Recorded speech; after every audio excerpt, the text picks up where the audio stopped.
Everybody, good morning. It's Peter Kyle.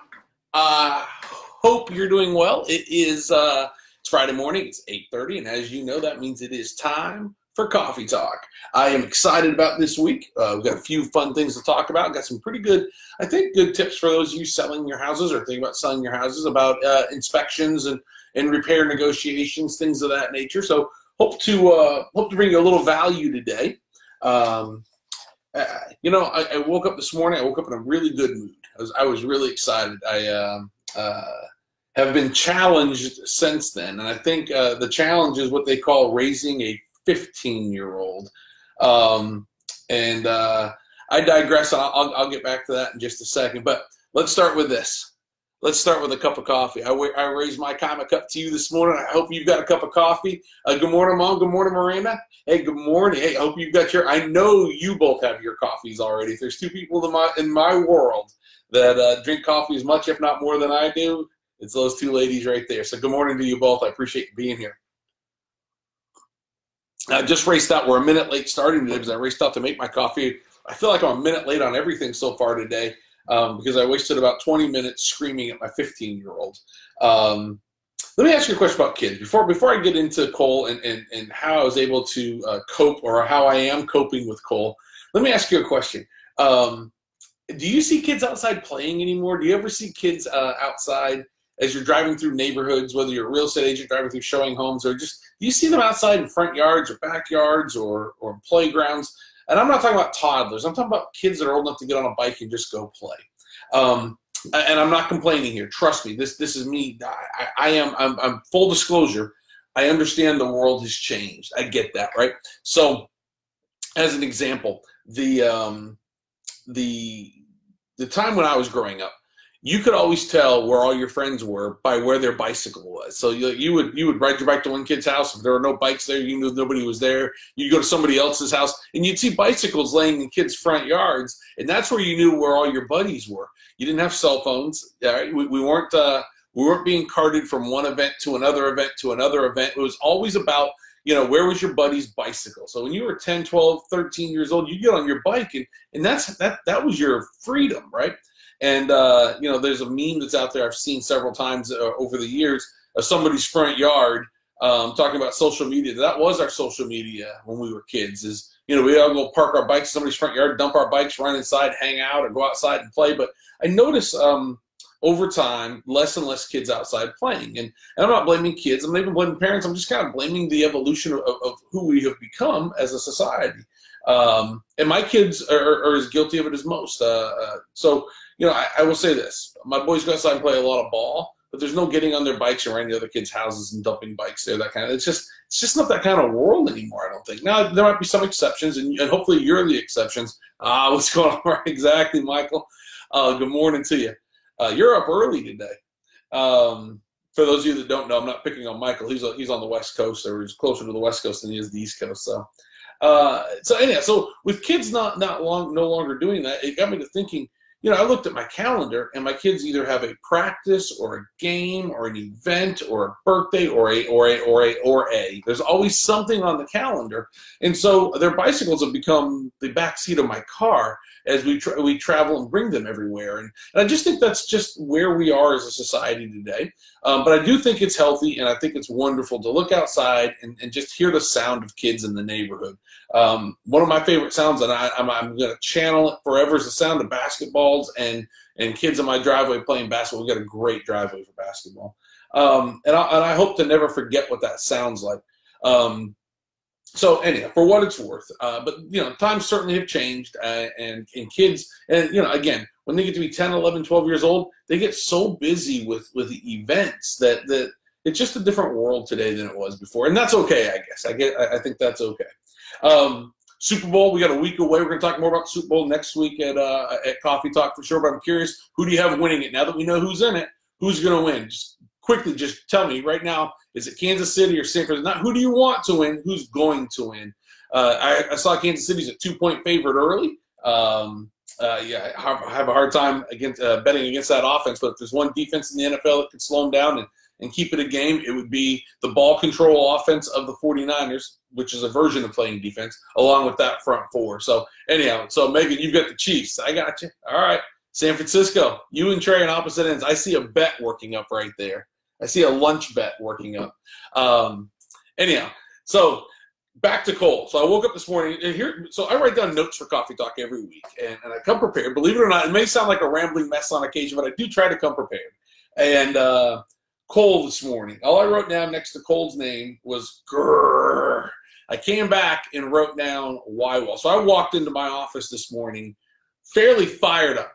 Nothing major, just raising a 15-year-old, right? And this morning was a scream fest at my house. And it's not a scream fest between me and Cole. There's only one person does the screaming, and that's me. But it was not a good morning for us at the house. Again, back to the same thing that it's always about. You guys have heard me now for a year and a half, almost 2 years of Coffee Talk, talking about the same exact thing, and that is just lack of responsibility. And now that he's about to turn 16 in a couple of weeks, I start to get more fired up. I worry about the fact that, in just a couple of years, he's going to be able to be out on his own. And I'll be honest with you, he's not ready to be out on his own. And maybe I'm being too hard about this, but here's my point today. So I came in fired up, and I was going to have a hard time changing my attitude for this Coffee Talk. I knew. But we have something in our office called a Y-Wall, W-H-Y. It's our big why, or what motivates us, or what keeps us honest, that kind of thing. And we each get a picture frame to put on the Y-Wall, and we can change that out as often as we want to. My Y-Wall picture is my good friend Tom Dimmick. And Tom Dimmick, his anniversary of his passing has just happened again. He's been gone now for a few years. But Tom Dimmick has in particular, while he was alive, had a very, very profound impact on my life.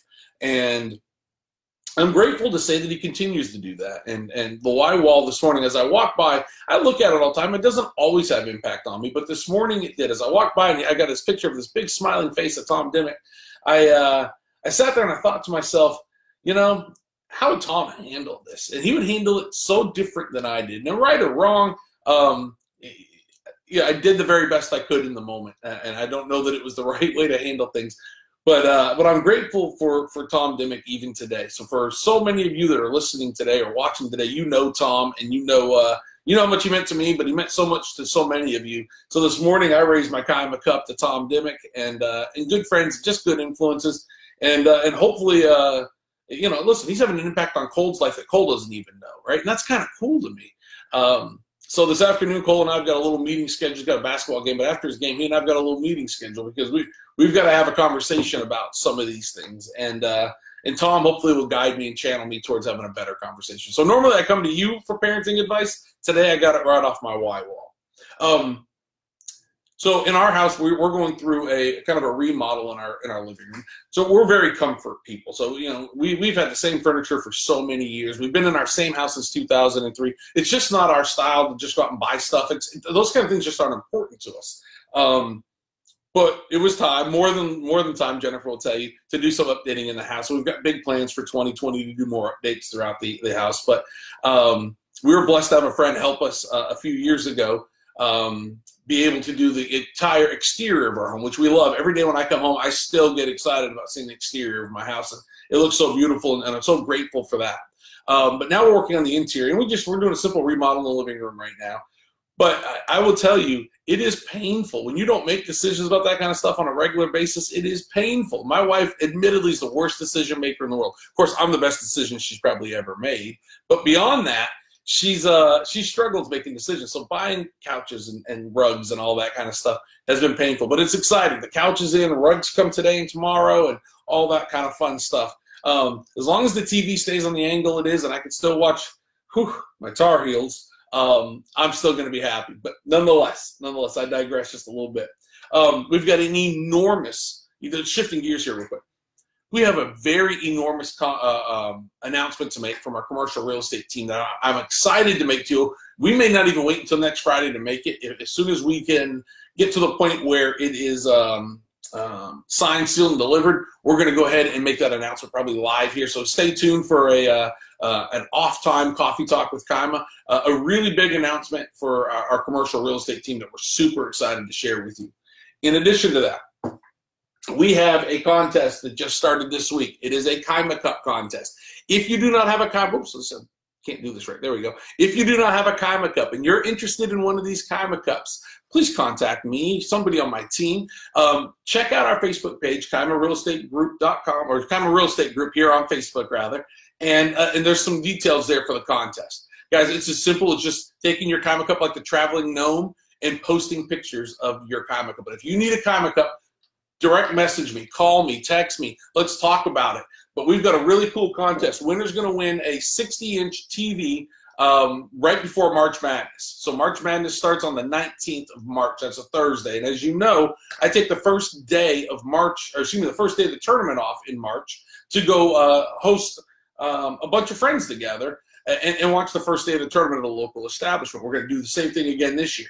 This year, I'd encourage you to come. We're going to buy everybody's first drink as you get there, and we'll provide appetizers all day long. It's going to be a big, fun festival. We will give away the TV that day, maybe the day before, but please, please consider joining the Keima Cup contest. It's a lot of fun. For those of you that have taken part in our Keima Cup contests in the past, we have had pictures of Keima Cups everywhere from Boston Harbor to Banff to China, Italy. I mean, they've been all over the place. We've seen them on the top of ski mountains. We've seen them in the ocean. I mean, you name it. We've seen them on golf courses. People have gotten really, really creative. We'd encourage you to do the same thing. It's a really, really cool TV. Oh, Megan's telling me it's a 55-inch TV. I'm sorry, not a 60-inch TV. But nonetheless, if you want to be entered, it's as simple as just posting a picture of your Keima Cup. If you need one, if you already have one and you want a new one, contact us. We want to get as many of these out in public as we possibly can. And so many of you are so good. Here's one of the coolest things. I get so many text messages. People will go to meetings or conferences, and they'll look across the room, and they'll see a Keima Cup sitting on with somebody that they don't know, and it's been a conversation starter in some cases for people. So that's been a lot of fun for us. So Keima Cup contest. Check out Keima Real Estate Group. We're going to continuously promote this because we'd love, love, love to see how creative you can get with your Keima Cup. All right, let's talk real estate.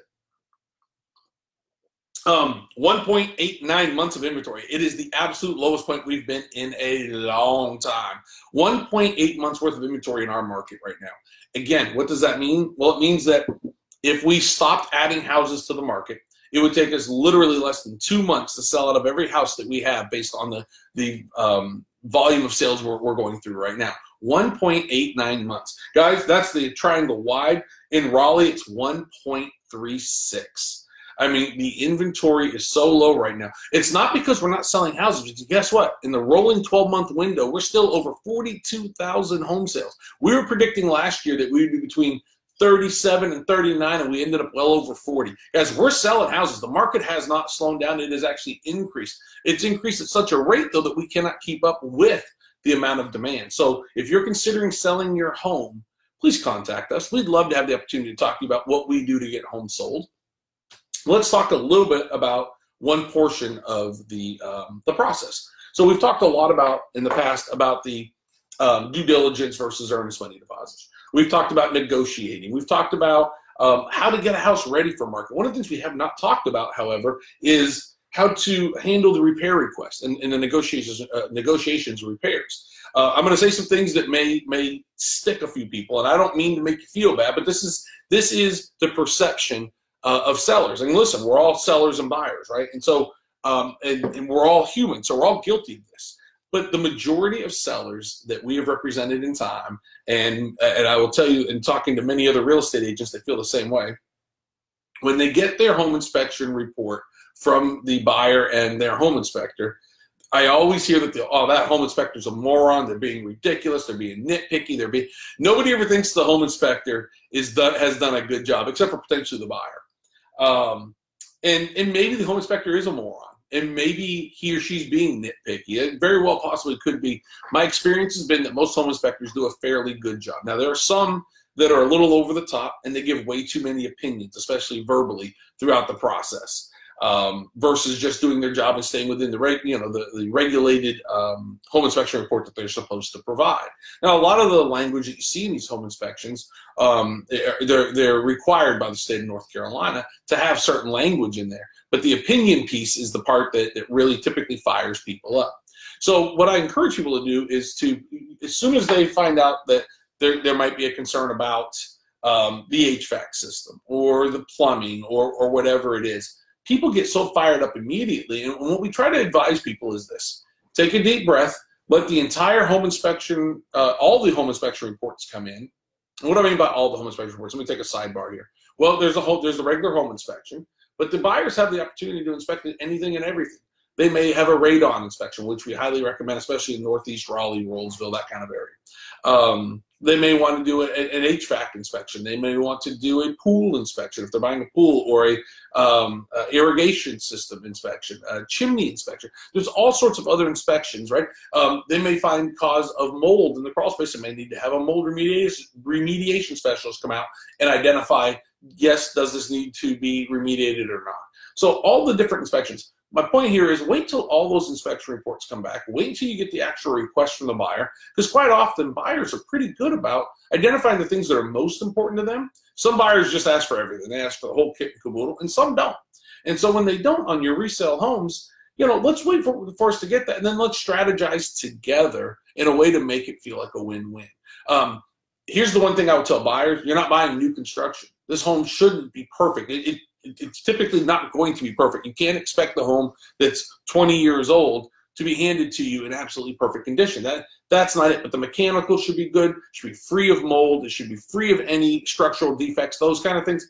Absolutely, no doubt about it. If a door doesn't latch correctly, or those kind of things, you may want to think, maybe you want to let some of those ticky-tack things go.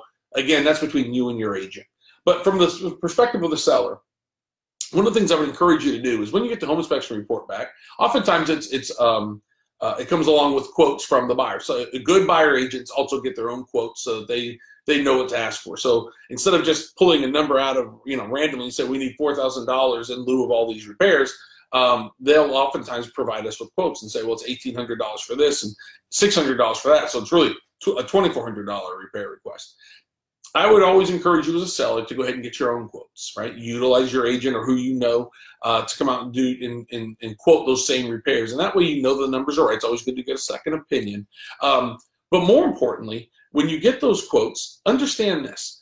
Oftentimes, we're negotiating money in lieu of repairs, right? And so we may find out from the buyer that there's $2,400 worth of repairs. We may offer them $1,200 in lieu of repairs and negotiate that. If you're planning on doing that and you never have the intention of getting any repairs done, please let the contractor know that. Maybe pay the contractor for his time for the quote. Most contractors are coming out to do free quotes for you with the anticipation that you may be hiring them. We've got contractors that will no longer come out and do repair inspection quotes because they've been burned so many times where they come out, they take their time, they do a full quote, they have to go home, they have to put the quote together, send it back out, and then they don't get hired. If you know that's going to be your intention, let's talk about a strategy on how to handle that, right? Their time, they're human and their time is valuable as well. But once we get those quotes back, then we can sit down and figure out strategically what are the items that we want to address, what are the items that need to be addressed, and then are we negotiating those repairs or are we negotiating a dollar in lieu of repairs? Every situation is different. I just encourage you to look at these things a little bit differently and just be patient until you get the whole report. I hope that helps you. Again, huge announcement for our commercial real estate team coming this week and our Kaima Cup contest. If you do not have one, contact us right away. We'll get you a Kaima Cup. The contest runs for the next 2 months. I can't wait to see you. Talk to you guys soon.